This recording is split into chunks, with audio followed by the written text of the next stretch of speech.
రీసెంట్‌గా ఉత్తరాఖండ్‌లో glacier burst జరగటం వల్ల అంటే మేజర్‌గా ధౌలిగంగా రివర్‌లో గ్లేషియర్ బరస్ట్ జరగటం వల్ల గ్లేషియర్స్ నుంచే మనకి రివర్స్ ఫార్మేషన్ అనేది జరుగుతుంది.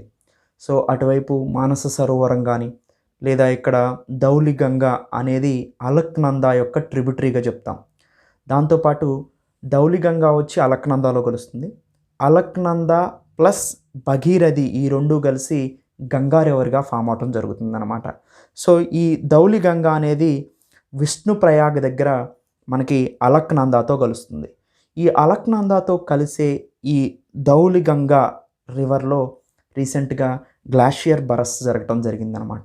దీనికి గల ముఖ్యమైన కారణాలని మనం విశ్లేషించే ముందు, ముఖ్యంగా రీసెంట్ డేస్‌లో ఇలాంటి ప్రకృతి విపత్తులు ఎందుకు ఎక్కువగా వస్తున్నాయో మనం గమనిస్తే ఎన్వైరన్మెంటల్ ప్రాబ్లమ్స్ అనేది మేజర్‌గానే మనకు తెలుస్తుంది. గ్లోబల్ వార్మింగ్ బాగా పెరుగుతుంది. సో, అంటే ఎన్వైరన్మెంట్‌లో మనం ఎలాంటి పొల్యూషన్ చేస్తున్నామో మనకు తెలుసు. ఇండస్ట్రీల నుంచి గ్రీన్ హౌస్ గ్యాసెస్ వస్తున్నాయి. వెహికల్స్ నుంచి గ్రీన్ హౌస్ గ్యాసెస్ వస్తున్నాయి. కార్బన్ కాంపౌండ్స్‌ని మనం ఎక్కువగా బర్న్ చేయటం వల్ల పెట్రోల్, డీజిల్ ఫామ్‌లో సో ఎక్కువగా ఎమిషన్స్ రిలీజ్ అవుతున్నాయి. గ్రీన్ హౌస్ గ్యాసెస్ రిలీజ్ అవుతున్నాయి. గ్రీన్ హౌస్ ఎఫెక్ట్‌ని క్రియేట్ చేసి గ్లోబ్ వార్మ్ అయ్యేలాగా చేస్తున్నాయి. భూమి వేడెక్కుతుంటే ఆటోమేటిక్‌గా ఆర్కిటిక్, అంటార్కిటిక్‌లో ఉన్న ఓషన్స్‌తో పాటుగా గ్లేషియర్స్ అన్నీ అంటే వేరియస్ కంట్రీస్‌లో ఉన్న గ్లేషియర్స్ అన్నీ కూడా మెల్ట్ అవుతున్నాయన్నమాట. గ్లోబల్ టెంపరేచర్స్ నెగెటివ్స్‌లో నుంచి పాజిటివ్స్‌కి రావటం. ఈవెన్ ఆర్కిటిక్, అంటార్కిటిక్‌లో కూడా -70, -60 అలా ఆ రేంజ్‌లో ఉండే ఇవి కూడా -15, -5, -4, -1 సో ఇలా తగ్గిపోవటం అనేది, నెగెటివ్ టెంపరేచర్స్ తగ్గిపోవటం అనేది పాజిటివ్‌కి వెళ్తూ ఉండింది. సో, అంటే వేడి ఎక్కువగా పెరుగుతుందని మనకు అర్థమవుతుంది. దీనివల్ల అనేక రకాలైన విపత్తులు ఎక్కువగా వస్తున్నాయి. రీసెంట్‌గా మనం ఫ్లడ్స్ చూసాం. సో, డ్యామ్స్ కూడా సిల్టేషన్ ఎక్కువైపోయి విపత్తులకు కారణమవుతున్నాయి. సో, ఎక్కువగా వరదలు రావటానికి కానీ, సో క్యుములోనింబస్ క్లౌడ్స్ ఎక్కువగా ఫామ్ అవటానికి కానీ, ఎర్త్‌క్వేక్స్ కానీ ఇవన్నీ కూడా మేజర్‌గా మనం ఎన్వైరన్మెంటల్ ప్రాబ్లమ్స్‌ని మేజర్‌గా ఫేస్ చేస్తామని మనకు అర్థమవుతుంది. సో, ఇలానే మనం ఎన్వైరన్మెంట్‌ని గనక ప్రొటెక్ట్ చేసుకోకుండా గనక ముందుకు వెళ్తూ ఉంటే, డెవలప్‌మెంట్ అవుతూ ఉంటే, ఎకనామికల్ యాక్టివిటీస్ జరుగుతూ ఉంటే ఎన్వైరన్మెంట్ డిగ్రేడ్ అవుతుంది. అలా కాకుండా ఎన్వైరన్మెంట్‌ని కూడా ప్రొటెక్ట్ చేయడం అనేది మోస్ట్ ఇంపార్టెంట్‌గా మనకు కనిపిస్తుంది. అయితే ప్రస్తుత విషయానికొస్తే ఉత్తరాఖండ్‌లో జరిగిన ఈ డిజాస్టర్ విపత్తు కారణంగా దాదాపుగా 5 డ్యాములు కొట్టుకుపోయినాయి. దాంతోపాటు అప్రాక్సిమేట్‌గా 170 మంది మిస్ అయినట్టుగా మనకి సమాచారం తెలుస్తుంది. దాంట్లో ఎంతమంది చనిపోయారనేది ఫుల్ ఫ్లెడ్జ్డ్‌గా మనకు మొత్తం సహాయక చర్యలు అయితేనే తెలుస్తుంది. రిషిగంగా హైడ్రో పవర్ ప్రాజెక్ట్స్ అనేది కంప్లీట్‌గా కొట్టుకుపోయింది. తర్వాత కొన్ని హైడ్రో పవర్ ప్రాజెక్ట్స్, ఇంకొక 2, 3 హైడ్రో పవర్ ప్రాజెక్ట్స్ సివియర్‌గా డ్యామేజ్ అయినాయి. తర్వాత ఇది పర్టికులర్‌గా ధౌలిగంగా రివర్‌లో నందాదేవి ల్యాండ్స్కేప్‌లో గారావల్ హిమాలయాస్‌లో చమోలి డిస్ట్రిక్ట్స్‌లో తపోవన్ ఏరియాలో రైనీ విలేజ్‌లో జరిగిందనమాట ఈ ఇన్సిడెంట్ అనేది. సో, ఇన్సిడెంట్ అంటే ఏం లేదు, సింపుల్‌గా గ్లేషియర్ బరస్ట్ అయింది. అంటే సింపుల్‌గా చెప్పాలంటే ఇది ఒక ఎకలాజికల్ సెన్సిటివ్ ఏరియా అనమాట. ఈ ఎకలాజికల్ సెన్సిటివ్ ఏరియా మీకు భగీరథ, అలక్నందా, ఉత్తరాఖండ్‌లో అందుకనే ఎక్కువగా ఈ ఉత్తరాఖండ్ మొత్తం కూడా ఎకలాజికల్‌గా సెన్సిటివ్ ఏరియా. ఇక్కడ మనం ఎటువంటి ఎన్వైరన్మెంటల్ డ్యామేజ్ వర్క్స్ చేసినప్పటికీ కూడా ఆ ఇంపాక్ట్ అనేది ఫర్దర్‌గా మనకు ఉంటుంది. ఇంతకుముందు ఎక్కువగా డ్యామ్స్‌ని కన్‌స్ట్రక్షన్ చేయటం వల్ల ఎర్త్‌క్వేక్స్ ఎక్కువగా వచ్చినాయి ఉత్తరాఖండ్‌లో.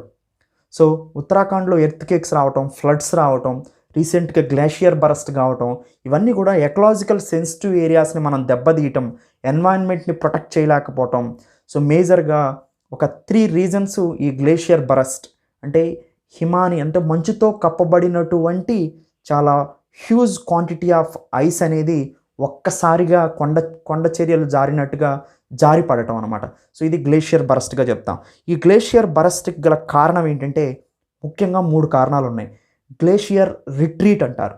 గ్లేషియర్ రిట్రీట్ అంటే ఏంటంటే మంచు కురుస్తున్నప్పుడు సో, అంటే స్నో అక్యుములేషన్ అనేది మంచు అక్యుములేట్ అయ్యేదానికన్నా కూడా కరిగే మంచు ఎక్కువగా ఉందనుకోండి, ఇది జారిపోతుంది.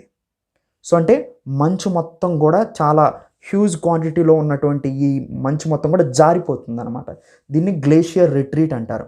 అంటే ఈ melting of ice is greater than the accumulation of ice.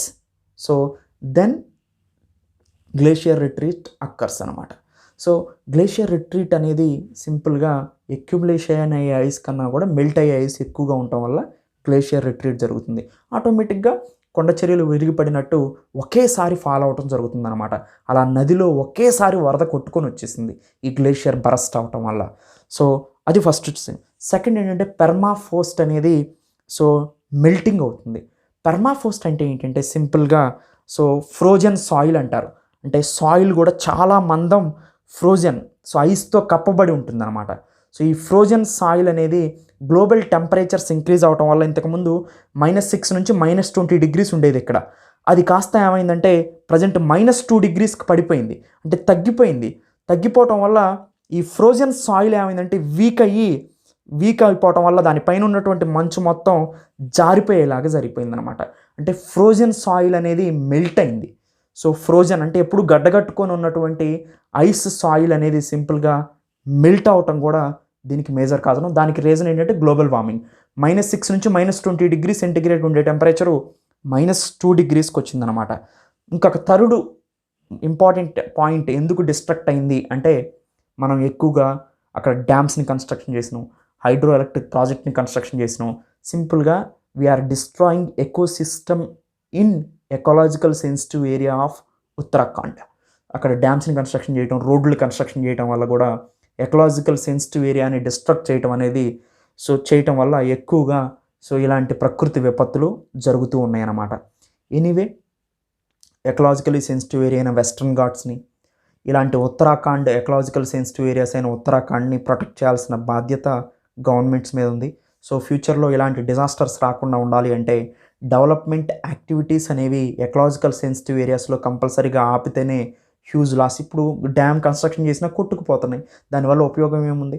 So అందుకనే సో డ్యామ్స్ కన్స్ట్రక్షన్ చేసేటప్పుడు కూడా ఈ ఎకలాజికల్ సెన్సిటివ్ ఏరియాస్ని పరిగణలోకి తీసుకొని కన్స్ట్రక్షన్ చేయాల్సిన అవసరం అయితే చాలా ఉంది. ఈవిడ ఉత్తరాఖండ్లో ఈ డిజాస్టర్ జరగడానికి గల ముఖ్యమైన కారణం మంచు ఒకేసారి కరిగి ఎందుకు నదుల్లో ఈ ధౌలగంగా నదిలో బాగా ప్రవహించి అలక్నందాలో కలవటం జరిగిందనమాట. ఈ ధౌలగంగాలో ఎంత రావటానికి గల కారణం ఏంటి అని మనం చూస్తే గ్లేషియర్ రిట్రీట్ అంటే మంచు ఎక్యుములేట్ అయ్యేదానికన్నా కరిగేది ఎక్కువ ఉంది, అంటే ఎన్వైరన్మెంటల్ ప్రాబ్లం. సెకండ్ పెర్మాఫ్రోస్ట్ మెల్ట్ అయింది, అంటే ఫ్రోజన్ సాయిల్ గడ్డగట్టి ఉన్నటువంటి సాయిల్ అనేది టెంపరేచర్స్ గ్లోబల్ వార్మింగ్ వల్ల టెంపరేచర్స్ తక్కువ అవటం వల్ల సో చాలా స్పీడ్గా మెల్ట్ అయిపోయింది ఫ్రోజన్ సాయిల్ అనేది. సో దీన్ని పెర్మాఫ్రోస్ట్ మెల్టింగ్ అంటారు.